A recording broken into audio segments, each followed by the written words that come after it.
கொஞ்சம் மீன் மக்களுக்கு பாருங்கள் தண்ணியில் கொதிக்கிற தண்ணி போடுறோம். நல்லா கொஞ்சம் கொதிச்சு ஃபாயில் ஆன பிறகு இதை எடுத்துடணும். நல்லா அலசணும். நான் காட்டுறேன். நல்லா 2-3 தடவை தண்ணியில் அலசிட்டிங்கன்னா கொஞ்சம் அவ்வளோதான். நல்லா தண்ணியில் கொதிக்கிற தண்ணியில் போட்டோமா கொஞ்சம் இது பூரா கொஞ்சம் நேரம் இருக்கட்டும் அப்படியே. இதுக்கு என்ன தேவைன்னா இந்த பாருங்கள் 2 பல்லாரி, சின்ன பல்லாரி 2, தக்காளி 1 2 3 தக்காளி 3 தக்காளி போட்டிருக்கேன். 2 பல்லாரி, சின்ன பல்லாரி, 3 தக்காளி, பூண்டு, இஞ்சி. இதுக்குள்ளே இது அரைச்சி எல்லாமே மிக்சியில் அடிச்சிடணும். அடிச்சுட்டு இதோட கொஞ்சம் மசால் பொடி, வேறு எது கரம் மசால் பொடி அது எல்லாமே போடக்கூடாது. வெறும் மசால் பொடி மட்டும், நம்ம வீட்டுக்கு அரைச்ச மசால் பொடி இருக்கும் இல்லையா குழம்புக்கு, அந்த மசால் பொடி. அதனால் இது எல்லாமே அதுக்கு போடுறது தான். இது இது ஃபுல்லாக அரைச்சிக்கிடணும். நல்லா வதக்கிட்டு அதுக்கப்புறம் மசாலா பொடியும் போட்டு வதக்கிட்டு அதுக்கப்புறம் இதை நல்லா கழுவிடணும். 2-3 தடவை இதை நல்ல தண்ணியில் நல்லா கழுவிடணும். ஏன்னா அதில் அந்த சோயாவோட சாய்ஸ் வரும். சோயா சாஸ் சோயா அது ஒரு வாடை அடிக்கும்.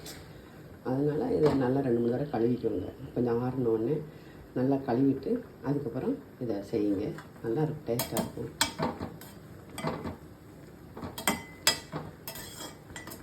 இன்னும் கொஞ்சம் நேரம் ஏற்பட்டு இதை அரைச்சிக்கலாம். சரியா? அரைச்ச அப்புறம் காட்டு. 2 சிட்டிக்கு எண்ணெய் ஊற்றிருக்கிறேன். கடுகு போட்டுக்கலாம்.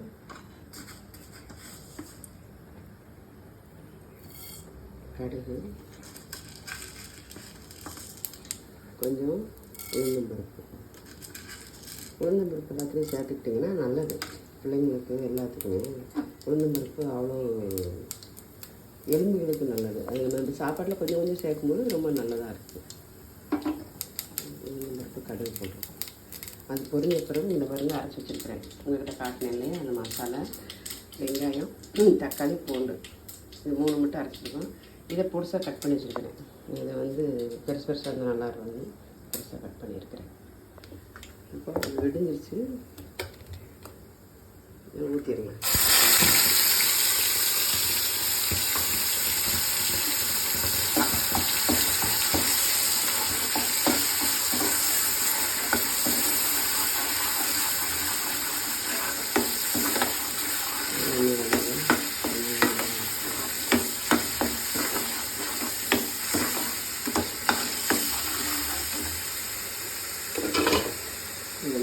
கொஞ்சம் கழுவிட்டு தண்ணி இருக்குது கொதிக்கணும். மசால் பொடி வேறு எந்த பொடியும் போடல. மசால் பொடி மட்டும்தான் போடுறோம். குழம்புக்கு போடுற மசால் பொடி, காரம், வெங்காயம், கொஞ்சம் உப்பு போட்டுக்கணும். சாரி,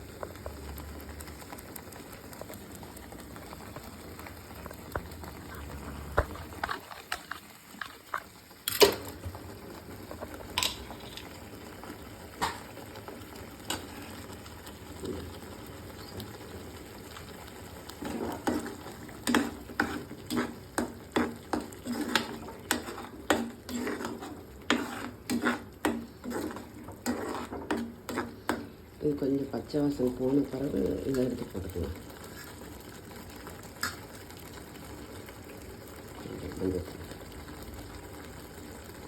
மஞ்சள் பொடி,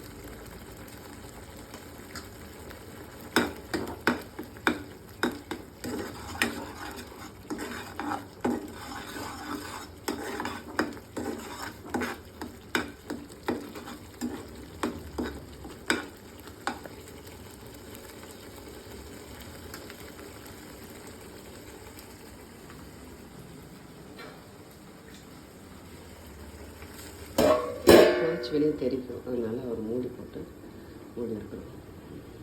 கொஞ்ச நேரம் முடிஞ்சு பாருங்கள், எண்ணெய் பிரிஞ்சு வந்துருச்சா நல்லா எப்படி தெரியுது. நல்லா கொதித்து அந்த பச்சை வாசனை கொஞ்சம் போயிடும். தக்காளி, பூண்டெல்லாம் பச்சை வாசனை தான் நல்லா இருக்காது. அது நல்லா உங்களுக்கு தெரியும். எண்ணெய் பாருங்கள் பிரிஞ்சு வந்துருக்கு. இந்த டேஜில் மீன் மசாலா போட்டுக்கணும். கட் பண்ணி வச்சுருக்கேன் மீன் மக்கள் பொடிசாக கட் பண்ணி போட்டு நல்லா சுருளை வதக்கிடணும். சுருளை வதக்கினீங்கன்னா அது சாப்பிட்றதுக்கு டேஸ்ட்டாக இருக்கும். அப்படி இல்லைன்னா சொத சொதன்னு இருந்தால் நல்லா இருக்காது.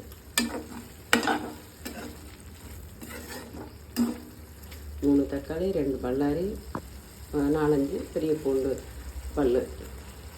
பார்த்தீங்கன்னா இது வந்து நல்லா சுருளை வதக்கி வரும்போது காட்டுறேன் பாருங்கள் எப்படி இருக்குன்ட்டு. இப்போ மூடி வச்சுருவோம் கொஞ்சம்.